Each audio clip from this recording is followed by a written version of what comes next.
Today we're going to discuss dominant movement, okay? In our comping course, Chords for Life, there's no fancy voicings in there.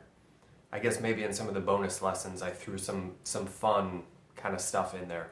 But for the most part, it's all shell voicings, the reason being that the two most important elements to comping that oftentimes don't get talked about and are just sort of overlooked for the sake of trying to find really fancy voicings, the two most important elements are really strong sense of groove and time and swing and feel. If you don't have that, nothing I talk about today is going to make you sound any better. So that should be worked on. Listen to great music, practice with a metronome, play with great drummers, do anything you can to improve your sense of feel and the way you express rhythm. The second most important element to me is the ability to control how harmony is moving, right? Which is different than opening the real book and seeing a list of chords and saying, okay, I'm going to play this chord, now I'm going to play this chord, now I'm going to play this chord, because that's what a piece of paper told me, or because that's how I did it yesterday, or that's how I did it in the previous chorus. It's more about understanding how you can put different anchor points in the form and say, okay, I'm going to head towards that chord over there, and this time I'm going to come around this way to get to it, but this time I'm going to come around this way, right? Or I'm going to flip backwards and I'm going to come from the other direction. How do chords want to move? How can we break down that movement, those movement types, into a way that we can actually study and practice and learn to take ownership of, so that then we can do it spontaneously when we're comping, we can use it when we're composing, we can just be more in control of it, right? Just like we would be if we were playing an arpeggio or scale. We want something we can practice. So in the course, I talk about the four different sort of traditionally accepted types of movement that range all the way from Bach up to bebop and into, Rosenwinkel's playing. There are plenty of ways chords can move, but there's four that are like really big players on this. There's dominant, diminished, chromatic, and diatonic. In general, in the guitar realm, we only really ever talk about diatonic. Like, that's the only one we study. And diatonic is, when I say diatonic, I mean moving stepwise through a key signature. So like your classic chord scale, C major 7, D minor 7, E minor 7, F major 7, G 7, A minor 7, B half diminished C. Right? To me, that's a study of diatonic chord movement. We're just moving through the key. Okay? That's usually the first and sometimes only way of moving chords that we really talk about in jazz guitar education. I think it should go last. I put it last in my course. You don't have to do it the exact same way I do it, but I think it's the most amount of work for the least amount of payoff. I recommend with my students, my private students, the people who take that course, Chords for Life, that we start with dominant movement, because dominant movement is built into jazz and bebop so intimately that getting to know it deeper unlocks everything, like everything. Maybe 95% of everything. So it's much deeper than just a 5-chord moving to a 1-chord, although that's what dominant movement is all about. You could argue, by the way, that 5-1 is a form of diatonic movement. It absolutely is. I like to draw a distinction. It's a form of diatonic movement, but it's such a special form that I like to give it its own category, which is why I said a minute ago that diatonic movement I think of as just moving mostly just in terms of stepwise motion. So C up to D, up to E, up to F, or F down to E, down to D, versus dominant 5-1, which is jumping us around within that from a 5 to a 1. Couple of quick points about what this 5-1 does, and then I want to jump in and I want to start just basically showing you as many options as I can think of how dominant movement can create alternate harmonic pathways through something as simple as, let's say, a 2-5-1. Before we get to just examples and playing, let's just discuss the basic rules of dominant movement. Obviously, it's 5-1, right? So in the key of C major, we have G7 to C6, or you could do C major 7 if you want. Okay, that's 5-1. Dominant movement also accounts for the tritone sub. So what's the tritone sub of G7? It's D flat 7. So I would consider that part of dominant movement. D flat 7 to C major 7 or to C6. Okay. And then the last thing that dominant can include is the addition of the 2 chord. Right? We have 5-1 all over the place. If you could analyze the real book, like half the real book is probably 5-1. The 2 is sort of like the fraternal twin to the 5 chord. So if you see a 5-1, you can add the 2 chord before the 5, and that is considered more than acceptable in the realm of dominant movement. So 5-1 in C is G7C, but before G7 we can add the D minor. And there's your 2-5-1. A 2-5-1 is dominant movement in action. And we're going to use dominant movement in a second to destroy this 2-5-1 and to find all kinds of other more interesting, creative ways to move through it. But we have to start with the basic stuff first. Okay, 2-5-1. Or we know that we have the tritone sub D flat, so we can put the 2 of D flat before that. So we have A flat minor to D flat to C major.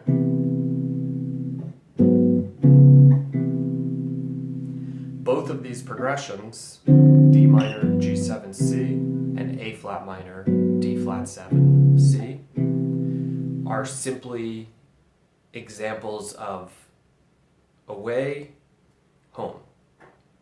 Tension, resolution. That's all we're doing. We're just playing with the sensation of feeling at home versus feeling like we're being taken somewhere else. That's all this is. There are 2 different variations on what it feels like to go away. D minor and G is much more obvious to a non-jazz listener or a non-jazz player. If they heard it, they would probably accept that, versus the A flat to D flat might rub them a little bit in a little bit of an odd way.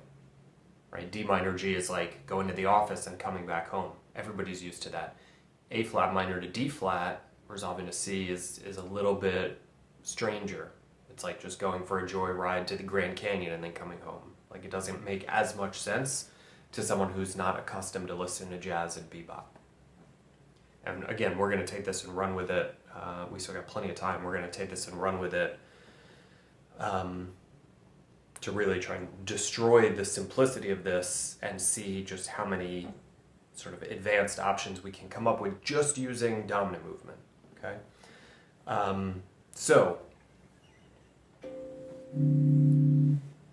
the game is, let's pick a chord and try and insert some type of dominant passing chord to get to it before moving on.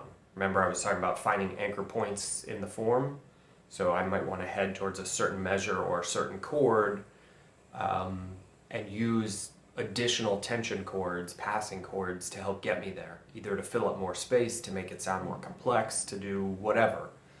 So as a quick example, let's start on D minor, and let's say I want to target the G7 chord. I can approach G7 with a dominant chord.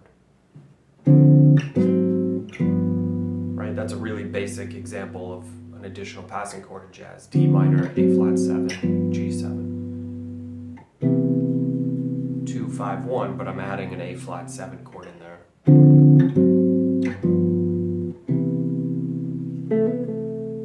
Right? Why does that work? Because it's dominant movement. If G is the 1, then the 5 would be D7, which we could use here also, and the tritone sub would be A flat 7. The tritone of D is A flat.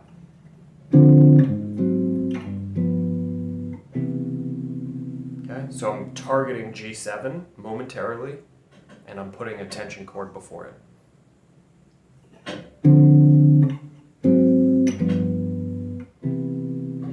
I could do the same thing with the A flat minor to D flat 7. Right, I could do A flat minor to D7, down to D flat 7, to C major.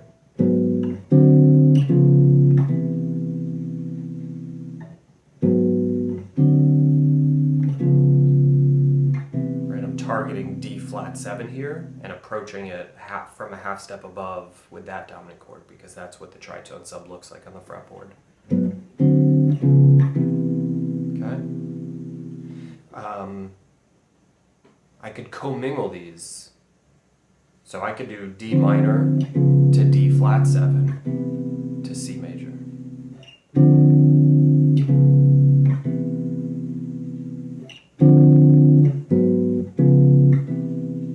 Right, I'm adding the A flat minor in there now.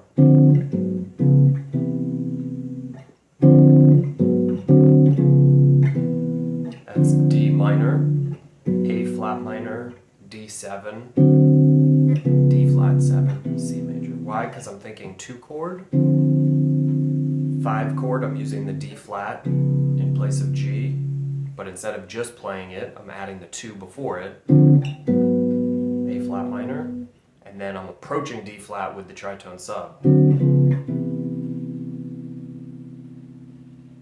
Right?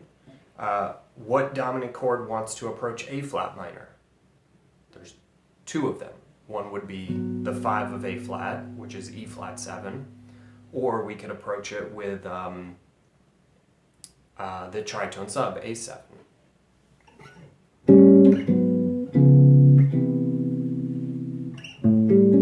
A7, A flat minor, D flat 7, C major. Notice it's still away home, tension, resolution, and the resolution is still C major. I'm still getting us to C major, I'm just taking us through different pathways to accomplish that. Right? There's traffic on 5th Avenue, so we'll just cut over and we'll take 4th. Like that's all that's at work here. How about instead of the A7, remember we're targeting the A flat minor here, how about instead of using the A7, we use the E flat 7.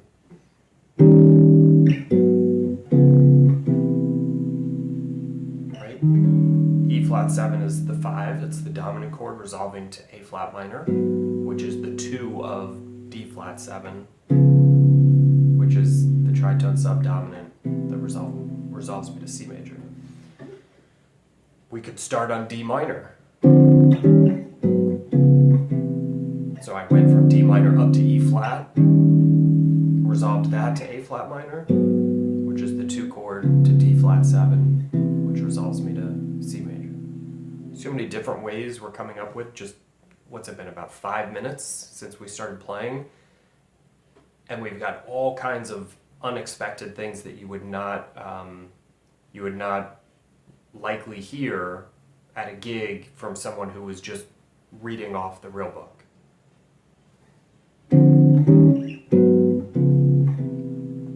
Okay? What if we don't resolve to C? This is where things start to get really interesting to me. We have this sensation of tension, resolution, away, home. But what if instead of resolving to C, we think ahead, right? We know we want to get to D minor. Okay? So what if we start using dominant chords to set up D minor with all that extra space and time at the end? We'll start this a little bit simpler by playing the C chord first, and then I'll get off the C chord quickly and start moving towards D minor. And then before we end, I'll do at least a couple of examples where there is no C major chord, where we never hear it. Because that's where things start to get really fun, I think, where we can really control that sensation of home and away, tension, resolution, where we make people think a resolution point's coming, but then we take them a different direction. It's like the M. Night Shyamalan of comping, right? We tell this whole story letting people assume that it's going to have one ending, and then right before they get it, we just completely shift gears and give them something different. So I'm gonna land on C first. Now, how can we get to D minor? Well, there's kind of a lot of ways. Let's just start simple.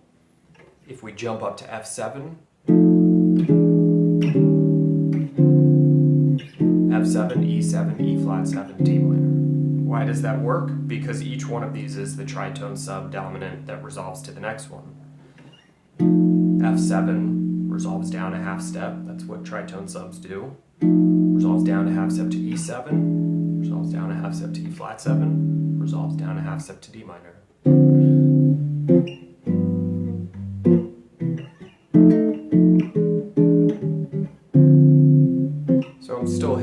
chord, but I'm only on it very, very briefly.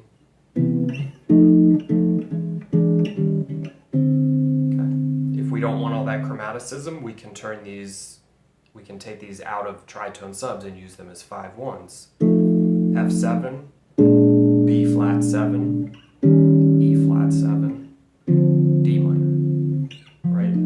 The 5 of F7 is B flat, and if we make it dominant, then that becomes the 5 that wants to resolve to its 1, which is E flat, and that resolves down to D minor.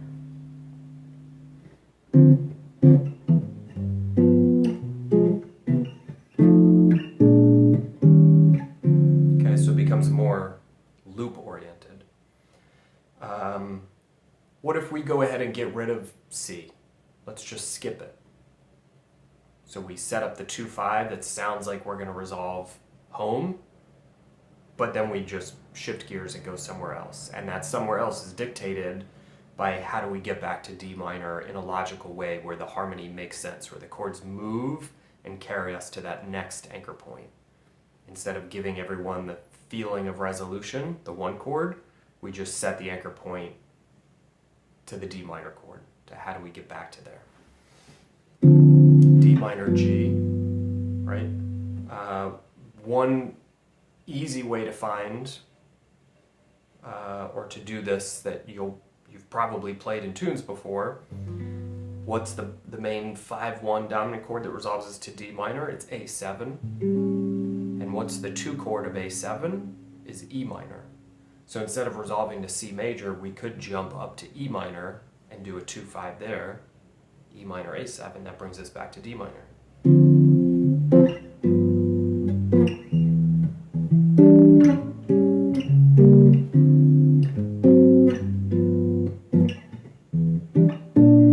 That's E minor, B flat 7, A7. Throwing in the tritone sub that gets me to A7. Right? E flat 7, D minor. F7. Why? Because F7 is the tritone sub that resolves me to E minor.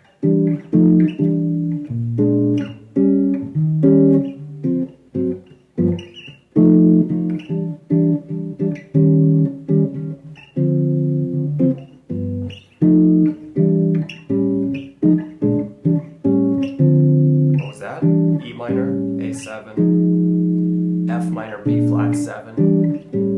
Why can I do the chromatic 2-5s? Because I'm just adding 2 chords before the tritone sub and then the A7, right? E minor, B flat 7, A7 can become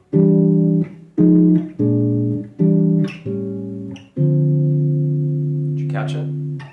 E minor, up a half step to F minor 7, B flat 7, E minor, A7. Why? Because again, the 2 chords are just extensions of that.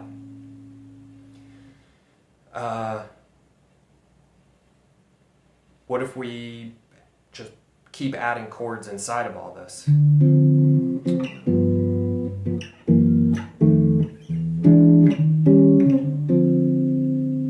Here I went from the G7, D minor to G7. I just started these dominants descending. Again, when you descend dominants in half steps, you're just essentially creating the tritone sub domino effect. Every dominant chord can either resolve 5/1 or it can resolve down a half step if it's a tritone. So G7 resolves us down to G flat, resolves it down to F, jumped it up an octave, resolves us down to E, resolves us down to E flat, and where does E flat take us? D minor.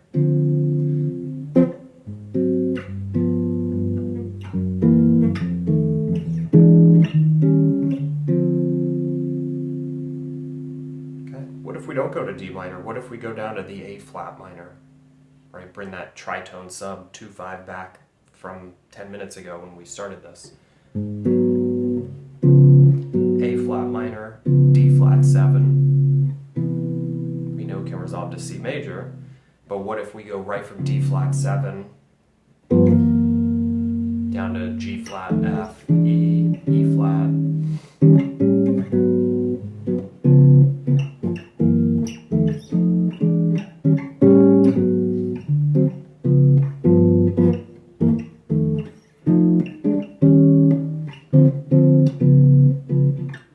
Right? You guys catch what I'm after here? We're not looking for fancy voicings, we're looking for movement. How do we take something as stupidly simple as D minor, G, C, and extrapolate out just boundless options of harmonic pathways? We can take any of these shell voicings and make them more complex. We can add a fourth note on top to make it sound a little bit more melodic. We can get rid of the root note and just do this with thirds and sevenths. We can take this structure, this foundation of just movement, and we can make it more complex. But I love starting just with shell voicings because they're so simple. You only need to know a few of them. And then if you can make them groove, and if you can take one chord type, like dominant, then you can just sit and explore something as childish and elementary as a 2-5-1, and you can come up with just an enormous amount of options. And the goal with this is just to learn to think differently so that when we're comping, we're not stuck playing the same chords chorus after chorus after chorus. We're more thinking about, okay, where are the chords headed and what do I feel like playing in order to get there, right? The more options you find when you're just sitting and exploring, the more freedom you'll start to gain for yourself when you know that you want to go from, a C chord to an F chord or a D chord to a G chord. You can just start to see these movement patterns on the fretboard in the same way that you would start to see voicings and, the claw grips on the fretboard if you're practicing chord shapes and inversions. Nothing I did here was an inversion, though. These are all root structure chords, root structure shell voicings, 1, 3, 7.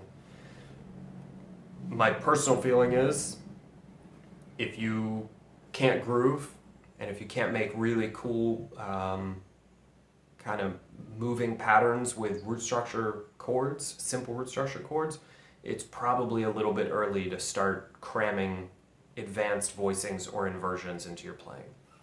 It's sort of like we have this big tree and there's a cool piece of fruit at the top and everybody wants to climb to the top to get it, but there's all this low-hanging fruit, right? It's just right here in front of us. Shell voicings, root structure. Keep it simple. Just grab the fruit that's here. There's so much juice in it. Just grab what you can grab, start squeezing and getting all the juice out of it. Let me check in with you guys and see if there's any comments or questions happening. I kind of went off on a bit of a thing here. Michael, you're welcome, man. I appreciate it. And again, I do apologize.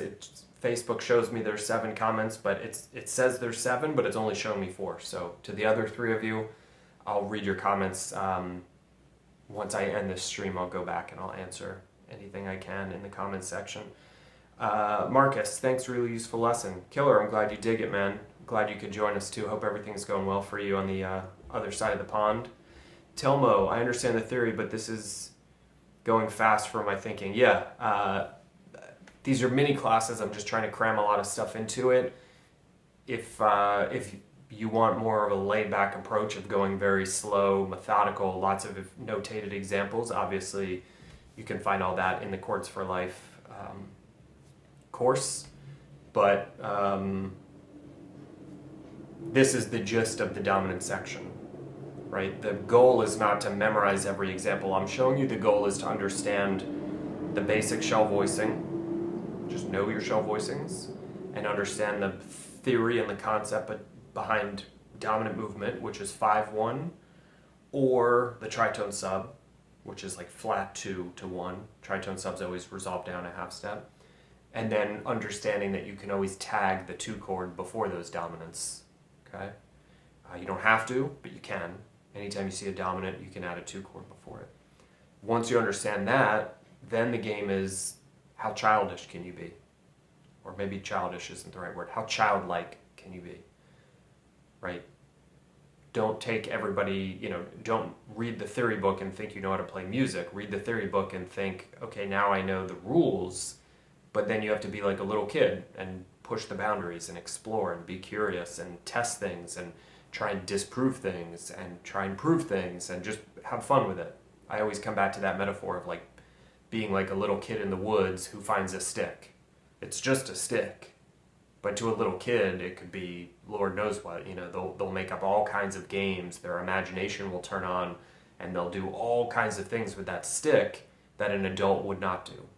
So I think in the jazz world, we've become so accustomed to trying to be these like uber academic, mature adults, and we've kind of lost sight of our wonder and our imagination, our creativity to just take something simple and turn it into something very personal and real to us. What do we want to do with it?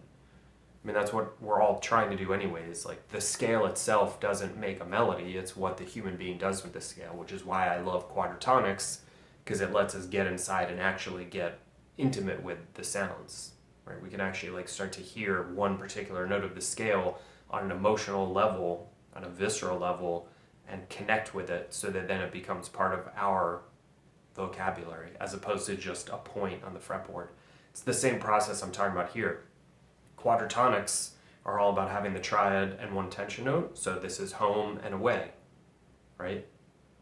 Tension, resolution, tension, resolution. Play this note, it bounces back into these notes. It becomes a dance melodically. It's the same thing I'm talking about here, but here I'm talking about it harmonically, right? We have our anchor chord, the target chord that we want to head towards, which is not necessarily the one. It can be the one, but it might not be. And then we can use dominant ideas to bounce up against it. And we can approach it from any different angle we want to, from any direction, if we understand how dominant chords move. 5-1, flat 2-1, you can add the 2 chord, right? Again, go back and rewatch that section in Chords for Life, and maybe it'll help fill in some of the gaps that I might have skipped over today, because 30 minutes is not a lot of time. Daniel, what's up, man? Great to see you. All right, everybody, I'm going to run. Have some fun with it. Definitely just keep things simple. Explore 2-5-1s. Okay? Do it in one key until you're really feeling a sense of freedom, right? Cram yourself into the tightest little box you can.